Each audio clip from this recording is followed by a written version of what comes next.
It's everything. What is meant to be will be. Call your friends.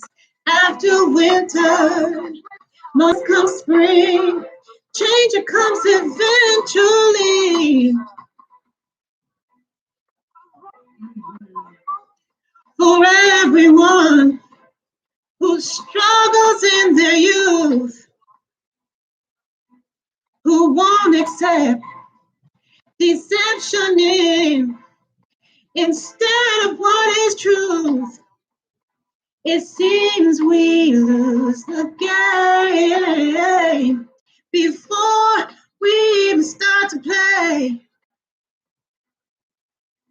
Who made these rules? We're so confused, easily led astray. Let me tell you that everything is everything.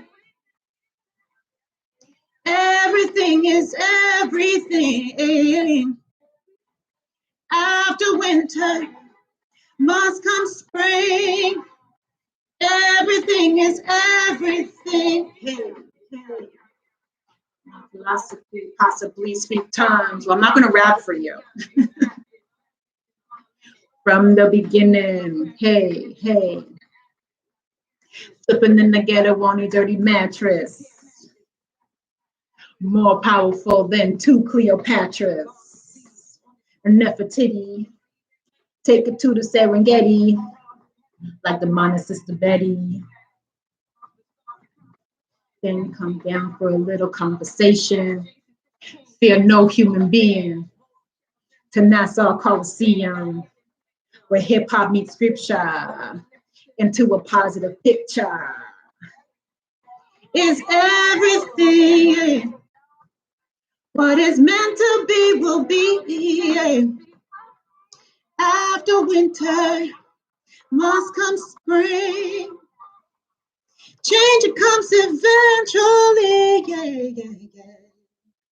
But I figured I would use these songs as a way to show the other side of me that, really wants to rage against the machine, So I'll just use my favorite artist. That was Lauryn Hill from her album Miseducation of Lauryn Hill. Good evening, good afternoon, good morning, wherever you are. I hope you're well. This is Odessa, Womb Wellness Mentor. I'm here to have more conversations with you. And I'm trying out some new lipstick, so y'all can just go ahead and let me know what you think. I don't usually go for lip color, but I thought I would do it today. I'm dressing up for you. So today's talk, I wanted to come through and talk with you about the things that you can do to boost your chances of success if you are trying or if you're considering going for IVF, if you're going to be working with fertility clinics, if you're working with fertility specialists. These are some of the things that you might want to consider. If you have already tried going for IVF, trying IUI, you've already had conversations with your primary caregivers, with your fertility specialists, then this is for you. If you have been struggling with your reproductive health for 2 years, if you've been trying to conceive, if you're trying to have a baby unsuccessfully for the last 2 years, you've had multiple miscarriages, you have chronic reproductive health conditions, if you are recovering from long-term illnesses, this is for you. You might be feeling deflated, right? You might feel as though your chances are out the window. You might feel as though there's nothing left for you to do. You may have spent a lot of money. I know some clients who I've had conversations with, they've spent upwards of $20,000 on multiple rounds of in vitro fertilization. You may have spent money on different kinds of treatments. You may have spent money on different kinds of clinics, on appointments with doctors, on different kinds of medication. This is not something that we take lightly, right? Because it's a very expensive process, very time consuming, and it weighs very heavy on the mind. because of the work that you have to go through, because of what you have to do, what you're preparing yourself against, the wait, the long wait that you have to go through, the questions that you have in your mind. Is it going to work? Is it worth it for me? And then the comfort measures that you might be taking, to keep your mind steady, to keep your spirits up, to keep the focus, to boost your systems of the specialists that you're seeing, the adjunctive therapies that you're going to be doing, that you have done. You might be feeling as though you've been categorized, right? You might be feeling as though you were stereotyped. You might have experienced being racialized, because you're now considered in an older group, mature group. I've had conversations with women who just feel so demeaned, they feel demoralized, as though they've been thrown to the side because they're no longer young and sprightly. And so the chances are this, so the doctors know. So some people or some professionals don't maintain their bedside manner. So you feel as though you're lumped into the category of being with these people, and especially if you are coming from, the perspective of even having not identifying as being a cisgendered person, or maybe you are not a white person, maybe you're East Indian, maybe you're Asian, maybe, you're melanated. And so you feel as though you don't have the people who can communicate with you in a way that you feel is considered, you can't relate to them, like it's a known fact. I was reading a post the other day about a Black physician, and he was a resident, and he was having a conversation. He and the other residents were speaking to a patient who was diagnosed with, I believe it was a brain aneurysm. That person had a brain aneurysm, and the way that the residents were speaking to the patient, the Black doctor, the Black resident, he was saying that he could tell that whatever they were saying wasn't clicking for them, because he couldn't relate to the way that they were speaking, and they couldn't relate to this patient in the way that they were speaking. And after the residents had finished their rounds, he returned to have that conversation with him and explained to him in a way that he could relate, and that made the patient feel heard, So sometimes you're feeling as though you're categorized, for whatever reason, whether it's purposefully done or whether it's not purposefully done, and you might be doubting the process. It's not working for me. It worked for them, but it's not working for me. Nothing seems to be working for me. And so these are some of the things that, you might be believing, that these are the reasons, or these are the things that are holding you back. Is this process even effective? Is it going to work for my specific body? Is it going to work for my specific condition? Are my chances enough or high enough? Are my chances, do I have a chance? That's really what it is. Do I even have a chance at this process? So these ways of thinking and these ways of being are creating our limiting beliefs. Hey, good night. Hi. They're creating our limiting beliefs, right? You might be thinking that your body is broken, right? As a lot of women might go through that experience, like it's just not functioning for me. It's supposed to be a normal experience. It's supposed to be something that happens just like that. Everyone else has this experience. It happened for her, but it's not happening for me. You're going to these, baby showers and having these conversations with women who may not, be experiencing the same thing as you have. So your experience of, your body is not one of positive and loving presence with yourself, right? So you might be thinking your body is broken, or my eggs are not healthy enough, or I just don't have any follicles, or my body is just not producing what it should be producing. I should have tried earlier. This is another one that I hear often. Why did I wait so long? I had opportunities earlier on to try to conceive, to try to get pregnant. Some women tell me, like they've chosen to therapeutically terminate a pregnancy, and now they're lamenting, or they've chosen to travel the world, or they've chosen to go to school and pursue higher education, or they didn't want to have a child with the person that they were with, so they didn't. They, were very disciplined with, their sexual activities to make sure that they didn't fall pregnant. And now that they've entered into a relationship with somebody who they do love, someone who they do feel that they can begin, commence, continue, build, and flourish with, they don't feel as though their body is working with them. So then you have these questions, you're doubting yourself, so I'll never be a mother. Will I ever be a mother? This is another huge thought that you're having, like a lot of women tear up, they well up, because this is like the epitome. This is the biggest goal that a lot of women are striving towards, is to be able to carry the experience of carrying a baby. So will I ever be a mother? And then what does happen in the end is it puts pressure on your relationship, right? It creates a level of stress on your relationship, right? Because now, all you're thinking about is trying to have a baby. All you're thinking about is, when will we, and is my partner going to leave me? I have a lot of conversations with women as well. It's like, okay, well, I'm with somebody and we're in love, and we got married and he really wants to start a family, and I don't know if I can conceive, and it isn't always the woman, as I've mentioned before, it isn't always a woman who is whose body is not able to conceive. Sometimes it's the man, sometimes it's your sperm, right? Sometimes it's the quality of your sperm, it's the quantity of your sperm, it's the motility of this, like it can be a whole bunch of different things. But what happens is that it puts a strain on the relationship. So there can be arguments, right? There can be, anxiety sex, there can be frantic sex, and then there's this conversation that you have with your friends and the people around you and anybody who's going to hear, well, I wish, I hope to have a baby one day.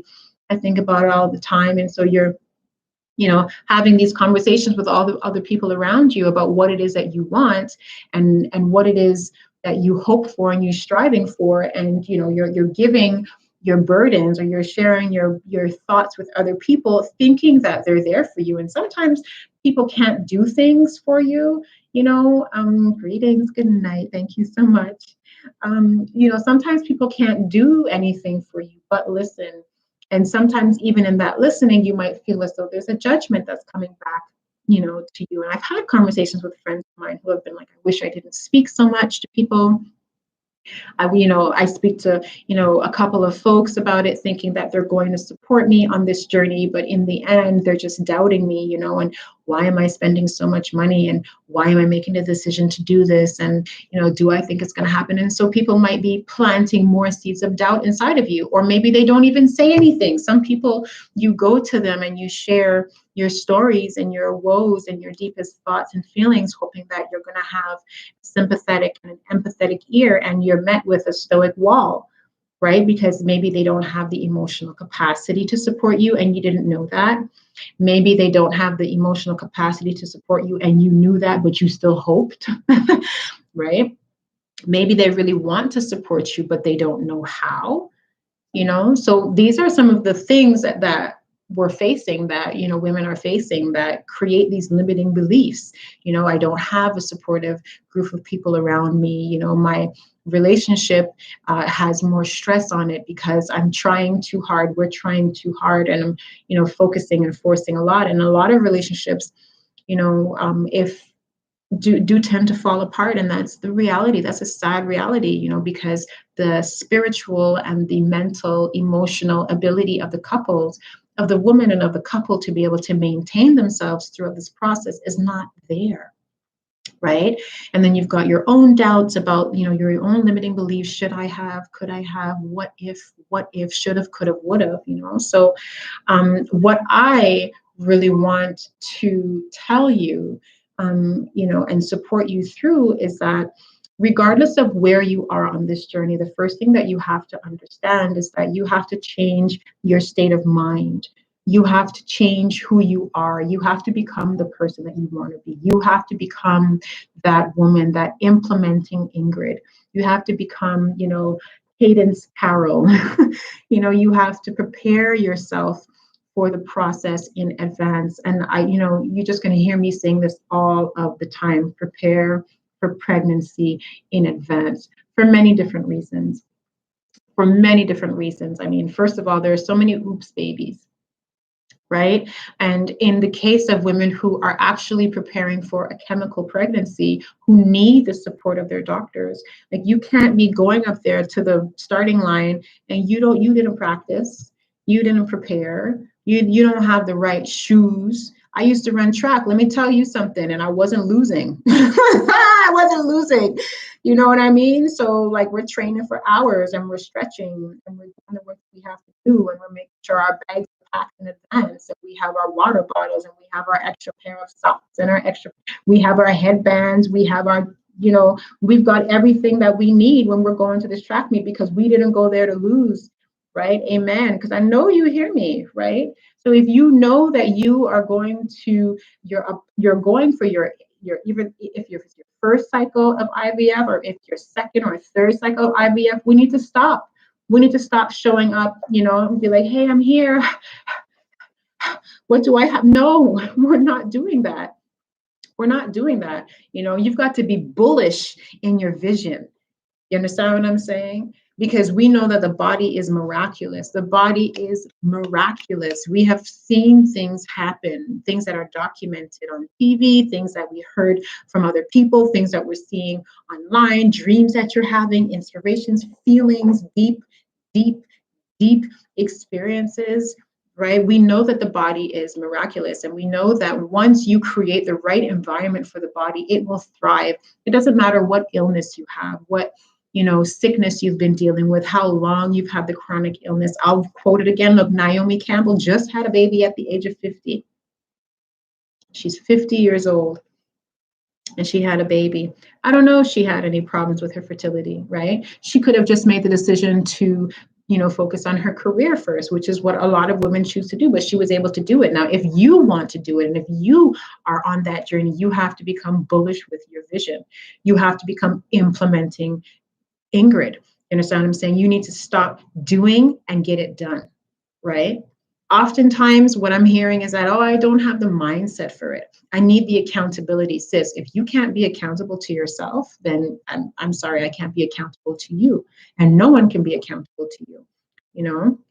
What I hear often is, I remember very clearly one conversation that I had with a woman. She, had her circumstances, and she was going for it was a second round of IVF, I believe. And I said, okay, well, so what have you done? And she's like, well, I started changing my diet, but I kind of fell off and I didn't really continue with it. And I was like, so what are you waiting for?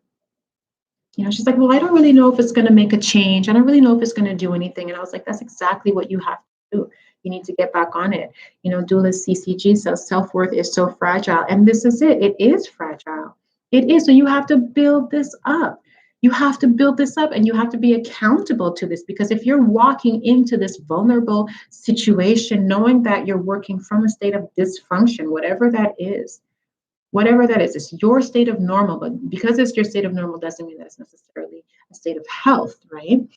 And so if that's where you're at, and if that's what you're working with, then we need to know that you are ready to hold yourself accountable to the actions that you are going to be implementing. You're going to be bullish with that vision, because you know that tunnel vision at the end of the tunnel. You know that your body is going to do what it needs because you have created the environment for it. This is a rule, and it's a universal rule. It's a universal rule. And one of my earlier talks, I was talking about the universal rules, right? What goes up, come down. What you give comes back. All these things, we know this. If you slap somebody, they can slap you back. You understand what I'm saying? What you give, you get.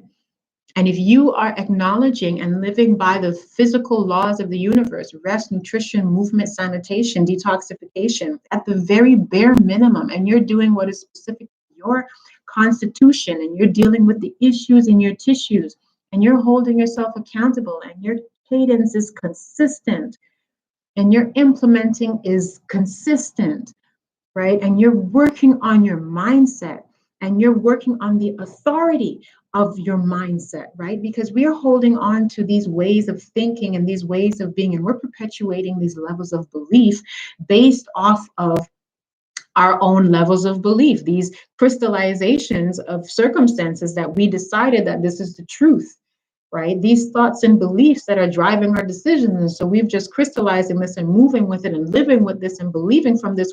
Who decided that this is true? Who?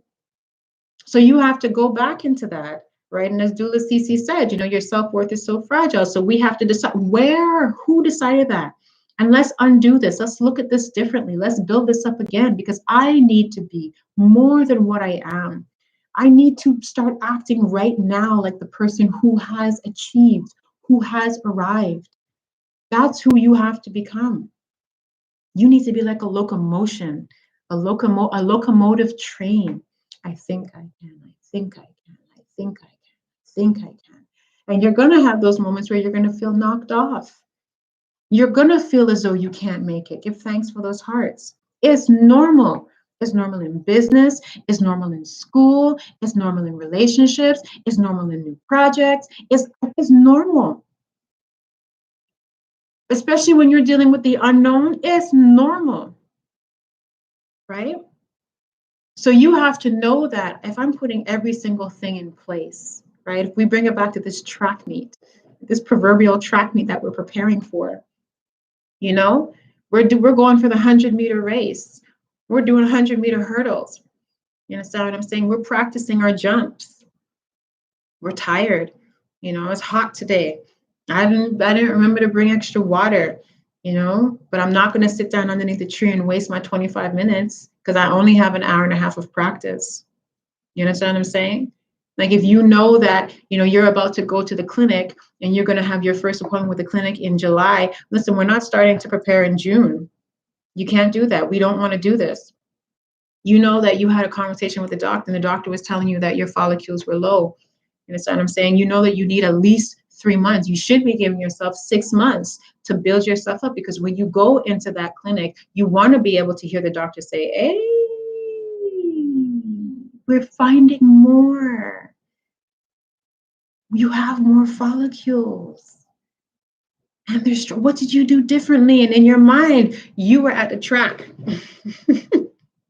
You have those images and those visuals and those memories, and you've got the muscle because you know that you were at the track, you were practicing, you were eating the food that you had to be eating, you were cutting out these things that were not helping you.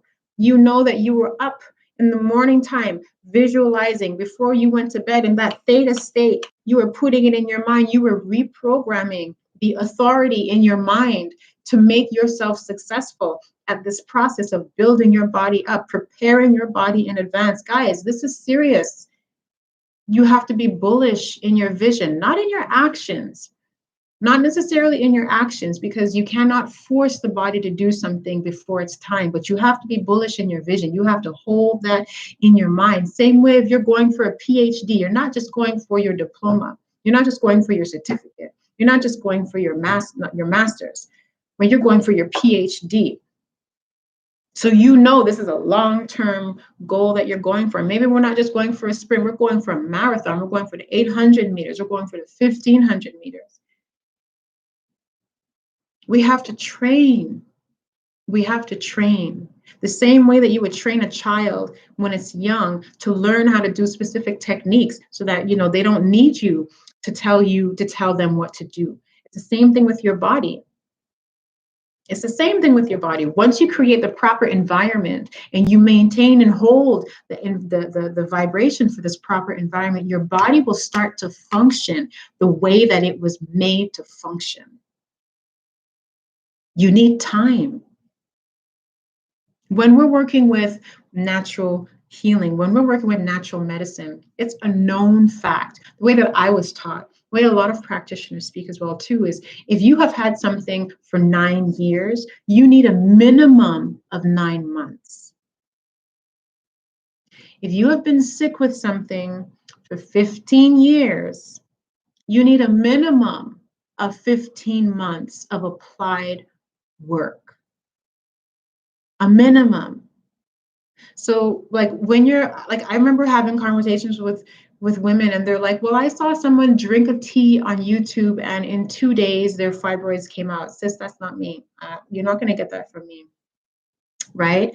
And you don't know what that person was doing before then. That person may have been doing the work, deep diving, late nights, early mornings, heavy groceries, up at the stove, brewing concoctions and trying all the different things, changing their structure, reading their eyes, reading their tongue, massaging their belly, doing everything that they had to do so that by the time they get to the point where they're finding the deeper concoctions, the more complex medications and herbal, combinations that they can be taking, they're taking this thing and they're telling you, oh, I just so happen to take this. You don't know what they did before then. You don't know what they did before then. In natural medicine, when you're looking at something like fibroids, when you're looking at something like endometriosis, when you're looking at something like PCOS, adenomyosis, all these things, you can move the needle on your health. You can reverse the needle on your health. And you can get results right away, but to get a full, complete reversal, they say you need 1 to 2 years. 1 to 2 years of doing this work, of applying this work, especially if you don't have help. There are a lot of layman herbalists. Everyone is into natural healing right now. Everyone is into finding out, just Dr. Google, looking for the information, and there's nothing wrong with that. I say do it because I'm about autonomy. I'm about self-confidence. I'm about autonomy. I'm about understanding and knowing that your body is sovereign and you run your body, nobody else. You need to be up there having conversations with them, not them telling you what's going on. That's me. That's what I think. So if you are up online if you're in the books, reading the books and getting the information that you need and applying the work, then I say good for you, go for it. But you have to understand that you need to be applying this work consistently. Now, the other thing with applying this work consistently and knowing that you need a minimum, especially if you're working with the reproductive cycle, right? Like, and you're just trying to reduce pain or change this, you need a minimum of 100 days, okay? You need to have patience, right? You need to have and you need to have accountability. You need to be accountable to yourself. Something else I want to say, but it left me just now, This is important. This is important because we just, you don't have to show up at the starting line and not be ready. You show up to a test and you can't find your pen. You don't have a paper. You didn't bring your calculator. You have a French exam and you're allowed to bring your bécherel and you don't have it with you. No, we're not doing that. We're not doing that. But you don't have to do it alone. You don't have to do it alone. That's where I come in. You want to fill your cup up. You want to give to yourself in a way that feels fulfilling and that fills the deficiency of minerals, the deficiency of hope. You want to be able to, stop the excess bleeding. You want to get your cycles in check, right? You want to boost your follicles. You want to be a mindset maven, right? And you want to do all of this before you go into your appointments. This applies to so many areas in life. Exactly. It really is a one size fits all, right? Like a very general sweep. It really is. It really is. And then we get very specific when it comes to the specific person. You do a tweak here and a tweak there, you know, but you really want to go there and feel empowered. You want to go there and know that you did every single thing in your power, in your ability to make a change, right? To create the ideal circumstances for your process to thrive, for your vision, for the vision that you have of yourself, for the vision that you have of your pregnancy, for the vision that you have of your baby to come into fruition, right? So, like, we have to be thinking about the right thought process. We want to be thinking about, the right mindset, and we want to be thinking about the right action and sustainable support. So if you are considering IVF, if you are having conversations with your doctors and they're suggesting that you go to see a fertility clinic, a fertility specialist, and you've started the initial conversations with these specialists, and you know for a fact that you are going to engage in this process, these are the things that I think you should try to be able to boost your chances of success, right? I've got my notes here. I've always got notes here that I'm looking at, but you want to work on your thought process and your mindset, right? Because that fragility, that these levels of, of self, negation, thinking that your body is broken, why me, why not me, and looking at everyone else forlorn, and I want to be happy for them, but I can't be happy for them. No, I get it. But what you can do is you can talk yourself into the work, because I'm doing every single thing that I can do. I'm eating the foods, I'm taking the herbs, I'm doing the work, I'm breathing, I'm keeping calm, I'm regulating my nervous system, I'm reducing the cortisol, I'm getting rid of the excess estrogen, I'm doing me, right? This is the mindset that you have to have. And that mindset is supported by the right action, by knowing what to do, right? I can tell you that it's a little bit frustrating to have conversation with people who know what to do and they don't do it. It's frustrating. I used to have, conversations with friends of mine. They would call me and be like, Odessa, I have this problem, this health problem. And this is what I think the problem is. And this is what I think that I should do. And these are the reasons why I'm not doing it. So my question to them was, well, why aren't you doing it? And they're like, well, I just don't want to do it. Listen, I can't help you. I can't help you. I'm not sure. You just wanted to hear yourself speak. And you wanted to reaffirm the reasons as to why you're keeping yourself complacent and comfortable. That's all. I can't help you.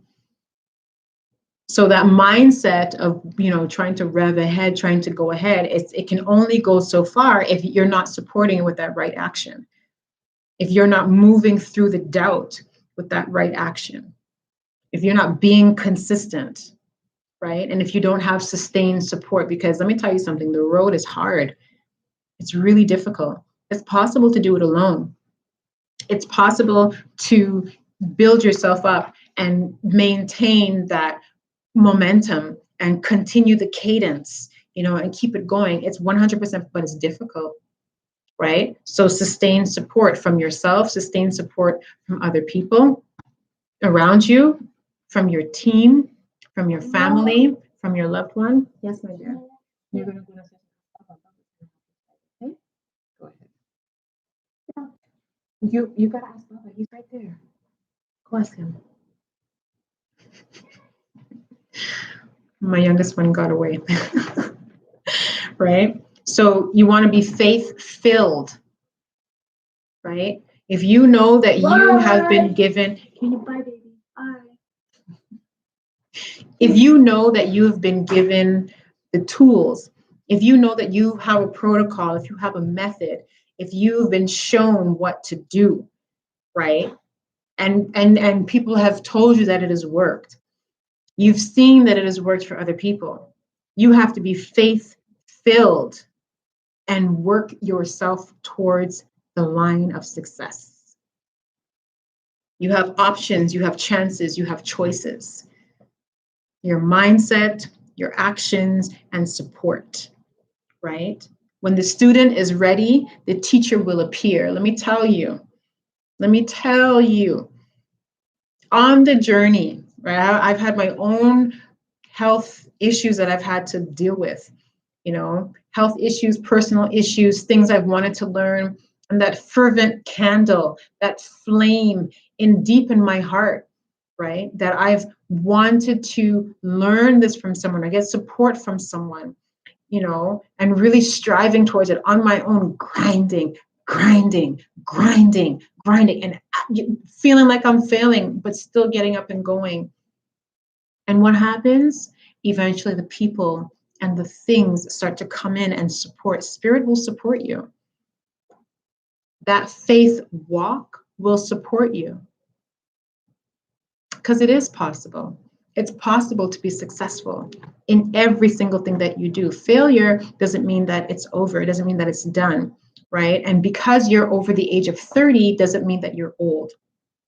It means that you're in a different age bracket and there are things that you have to reflect upon differently, right? That's what that means, right?